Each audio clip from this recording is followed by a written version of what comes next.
For decades, the North American dream was the suburbs. Big lawns, double-car garage, a great backyard. Well, now the new trend for young, educated, and affluent people is to move back into the downtown core. Now, while that might sound great, a new book, The New Urban Crisis, is arguing that this comes with its own set of problems. Its author, Richard Florida, is a leading voice on urban issues, and he joins me now in studio. Richard, thank you so much for being here. It's great to be with you, Ben. Okay, so let's talk about this. Let's dive into the idea of the superstar city. Sounds like a great thing, but it comes with its own problems, doesn't it? Well, we have two of them in Canada, Toronto, where we are today, and Vancouver. But New York, London, San Francisco, this is where not only young people want to be, media companies, entertainment companies, tech companies that used to be in these suburban nerdistans in the office parks have poured back into the cities. So they've consolidated their advantage. They've increased their distance between other cities, and they've really driven up the costs. So the rich flock to the cities. The vacuum is there for in the suburbs. The poor are flocking out there. What are some of the hidden challenges for the poor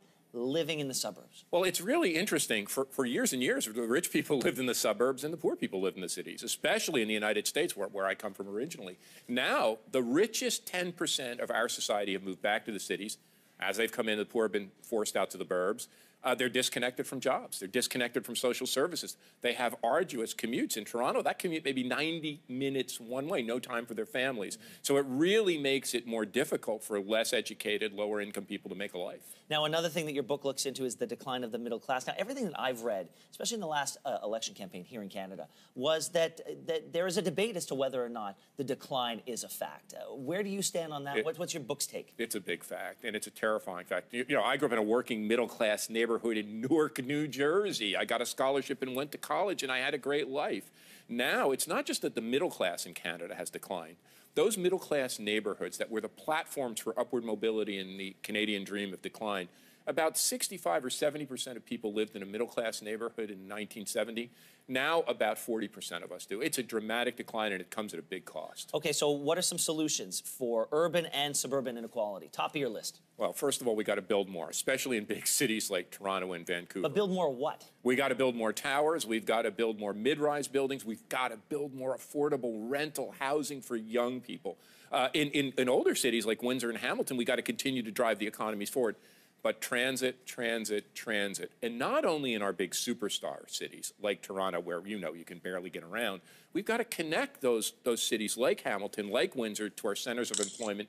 Transit and high-speed rail is a critical thing we need to do for the future. You know, one thing that you've thought about and written about a lot over the course of the years has been sort of the rise of the creative class and how that's one of the drivers of the 21st century economy, especially in urban areas. Are we at risk of losing that creative class in Canadian cities? I think it's starting to happen. It hasn't happened yet. We are still incredibly creative. Look, in a downtown Toronto, it feels creative. And there are more technology companies. The big thing is the tech companies are coming in, but now we're seeing younger artists and musicians getting forced out. Now, they're going to outlying areas. They're going to less expensive areas. Some are going to the suburbs where they can make a lot of noise.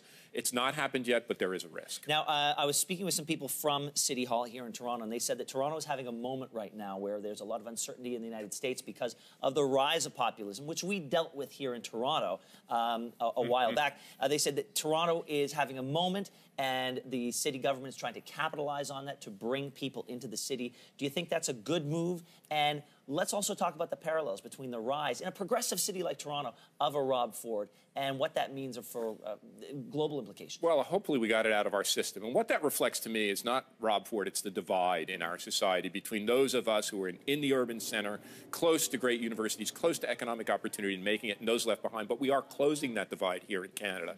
I think this is an incredible moment of opportunity. I think we heard about Uber coming to Toronto yesterday. There is going to be, I know, I'm an American. I spend a lot of time in the States talking to companies. There is going to be a lot more of this. The good side is that's going to create more economic opportunity. But boy, oh boy, the Americans coming across, but all the people from around the world who used to go to San Francisco or New York for opportunity, coming to Toronto and Vancouver and other cities, that's going to put even more pressure on our housing market, more pressure on our transit. So we have a kind of a crisis of success. Believe it, a crisis of success we've got to deal with. So lastly, if there is one group that we should be looking to for leadership when it comes to our urban centers across the country? Should it be our municipal government? What the different levels of government? Should it be business? Who should be taking the lead here? Well, two things. We've got to empower our cities more, and there is a move to do that. You know, we have great mayors all across this country. Naheed Nenshi in Calgary, Don Iveson in Edmonton, John Tory. We can go on. We've got to give them more power to run their cities, and the business community needs to step up more. It's done a good job, but we need more business leadership. And our neighborhoods, we need to empower people in their neighborhoods to get involved and solve their problems. Richard Florida, the author of The New Urban Crisis, thank you so much for being here. Thanks for having me on, Ben. All right.